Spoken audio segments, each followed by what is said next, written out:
What's up, everybody? AP Trucker back for a second. Just wanted to show y'all what's happening early in my morning. Don't forget to comment, share, give me a thumbs up, subscribe. Alright, I'm gonna show you what happens. A little accident going on right now. Looking like tractor trailer went off the road. I mean, and this traffic came to a complete and sudden stop, like boom. I didn't see the accident happen, but it looked fairly new. It looks fairly new.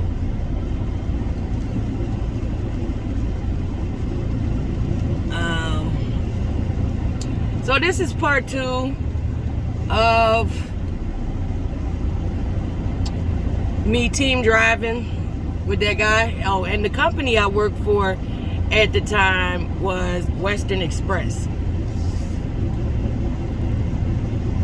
I had to quit Western Express. First of all, they were robbing the drivers blind. I don't know what they doing now, but I swear for goodness, I couldn't stay there. They was paying on a sliding pay scale 27 cents a mile. I did a lot more sitting and trying to find empty trailers than I did dropping my loads. So that was the main reason why I had to leave that company. So back on the team driving thing. There was another time, I mean, he did a lot of things really bad. And it was very unorthodox, very unprofessional. Just a lot of stuff. So,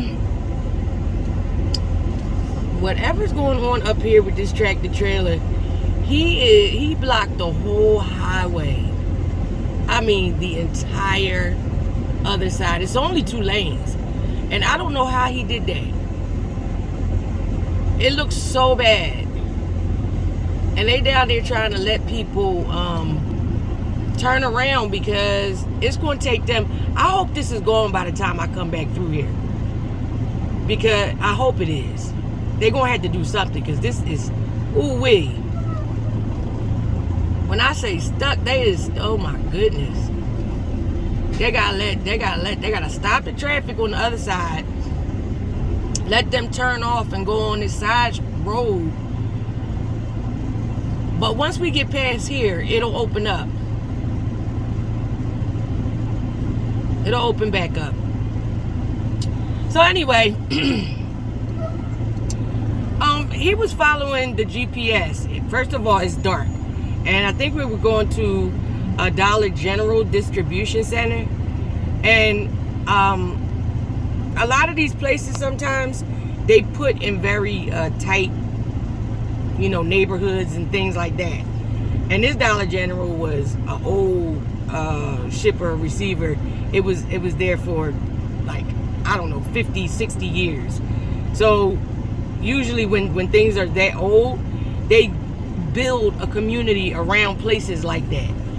So the neighborhood probably evolved around the place. So that causes for trucks to have to navigate through residential areas. But I don't think he was paying attention to the GPS and the directions, because we ended up on this extremely tight and narrow 1-lane. It was a 1-lane residential block, and like I told you, he was into recreational smoking. So, and he was smoking at the time. He goes through this neighborhood and he's tearing down power lines, like the electrical lines, over top of them, because we don't have clearance to be going through this neighborhood. And he goes to try and make this turn, and he's tearing up phone poles. He tore the trailer up. The people in the neighborhood called the cops because he got himself into a situation where he was so stuck. He needed somebody to, like, actually, like, I had to get out and make sure he could finish, like, tearing the phone pole down just so he can make the turn. So the cops were called, and they eventually found us, but we already had gotten to the shipper. So he hurries up and tries to, like, put the trailer in a spot as if to hide from these cops. But you already got, like, damage all over the trailer. Like, it was crazy. So the cop said, yeah, we got a report that you were in a residential area and it wasn't cleared for trucks and all of that. And he tried to tell the cop, no, he didn't, that wasn't him. By the time we got there, one of the trailer tires were flat. We had to wait for Roadside to come there and change the tire. Like, he was so caught in his lie. The cop basically was like, he gave him a ticket, and he had to pay the ticket because, first of all, you lied. They said it wasn't you. With all that damage all over the trailer, and the tire was flat, and I'm so glad that, like, the tractor part didn't get tore up because of that. But the whole fact was, and he smelled like the recreational smoke. And I'm waiting for this cop to, you know, do a sobriety test on him and all kind of, because you could smell it. I mean, you truly could smell it. And excuse me. And it was very unprofessional, and I was scared because I thought we was gonna go to jail because he's clearly under the influence. And the cop is asking him all these questions, and he flat out lying to the cop. He lying to the man. And the cop is asking me, and I said, now here's the thing about being in the sleeper. Like, I was supposed to be in the sleeper at the time. So the cop asked him, is there anybody else in the truck with you? And he told him, yes, my co-driver is in the sleeper. And if you're in the sleeper and you get pulled over by the cops, they really cannot, you know, come into the truck and, you know, search the truck or anything like that.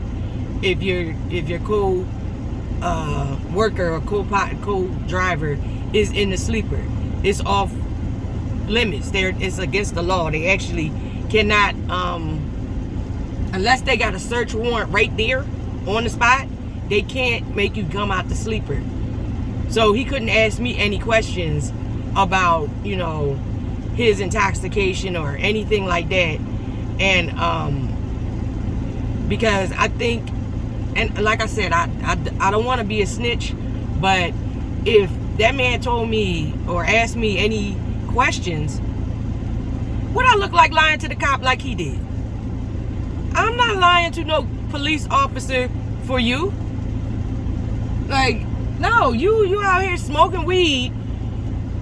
Like, it makes no sense.